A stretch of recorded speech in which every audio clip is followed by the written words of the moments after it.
ಇವತ್ತು ಬಾಲಿನಲ್ಲಿ first day. So ನಮ್ಮ hotel ಮುಂದೆನೇ ಒಂದು ಇಂಡಿಯನ್ ರೆಸ್ಟೋರೆಂಟ್ ಇತ್ತು, ಅದು ಕ್ಲೋಸ್ ಆಗಿತ್ತು. ಅದಕ್ಕೇ ಇವ್ರದ್ದೇ ಫುಡ್ ಟ್ರೈ ಮಾಡೋಕ್ಕೆ ಬಂದಿದ್ದೀವಿ. ಸೊ ಇದು ಫ್ರೈಡ್ ನೂಡಲ್ಸು ಸ್ಪೈಸಿಯಾಗಿ ಮಾಡಿಕೊಡಿ ಅಂತ ಹೇಳಿದ್ದು ವಿತ್ ಚಿಕನ್ನು. ಸೊ ಯಾವ ರೀತಿ ಇದೆ ಟೇಸ್ಟು? ಪರವಾಗಿಲ್ಲ, ತಿನ್ಬೋದು. ಇಂಡಿಯನ್ ಫುಡ್ಡು ಇತ್ತು. ರೇಟ್ ಎಷ್ಟು ಗೊತ್ತಾ? 1,50,000. ಇಂಡಿಯಾಗೆ ಕನ್ವರ್ಟ್ ಮಾಡಿದ್ರೆ 700 ರೂಪಾಯಿ ಒಂದು ಬಿರಿಯಾನಿ. ಇಲ್ಲಿ ರೇಟು 1,50,000. ಇದು ಕೂಡ ಎಷ್ಟು ಗೊತ್ತಾ ಬೆಲೆ? 13,000. 13,000 ಅಂದರೆ 13,000 ಅಂದರೆ 400 ರೂಪಾಯೋ 300 ರೂಪಾಯೋ ಆಗುತ್ತೆ. ಸೊ ಇದ್ರ ಜೊತೆಗೆ ಸಾಸು ಮತ್ತು ಸೌತೆಕಾಯಿ. ಅದು ಇದು ಖಾರವಾಗಿದೆ, ತುಂಬಾ ಇಷ್ಟ ಆಗುತ್ತೆ ಅನ್ಸುತ್ತೆ. ನನಗೆ ಖಾರನೇ ಬೇಕು, ನಾವೇ ಹಾಕಿಸ್ಕೊಂಡಿದ್ದು ಖಾರನ.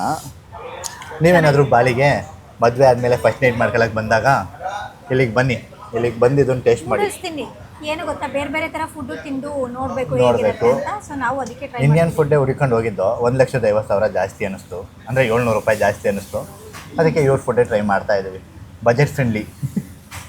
ತಿನ್ನೋಣ ಈಗ. ಸರಿ, ಇದೇ ಥರ ಬಾಲಿನಲ್ಲಿ ಯಾವ್ಯಾವ ಫುಡ್ ತಿಂತೀವಿ ಅದರ ವೀಡಿಯೋಸ್ ಇನ್ಮೇಲೆ ಕಂಟಿನ್ಯೂಸ್ ಆಗಿ ಬರುತ್ತೆ. ಸೊ ವೇಟ್ ಮಾಡ್ತಾ ಬಿಲ್ ಎಷ್ಟಾಯಿತು ಅಂತ ನೋಡ್ತಿದ್ದೀರಲ್ಲ, 1,22,000. ಒಂದು ನೂಡಲ್ಸು, ಒಂದು ಫ್ರೈಡ್ ರೈಸು ಮತ್ತು ಕೋಕೋ-ಕೋಲಾ 2. ಈ ನಾಯಿಯಿಂದ 2 ಕೋಕೋ-ಕೋಲಾ ತಗೊಂಡು ಜಾಸ್ತಿ ಆಯಿತು. ಎಷ್ಟು? 657. ಪರವಾಗಿಲ್ಲ, ಒಳ್ಳೆ ಹುಡುಗಿ. ಸರಿ ಜಾಸ್ತಿ ಆಗಿಲ್ಲ. ಓಕೆ, ಸಿಗೋಣ ಇನ್ನೊಂದು ವಿಡಿಯೋ ಜೊತೆ. ಬಾಯ್.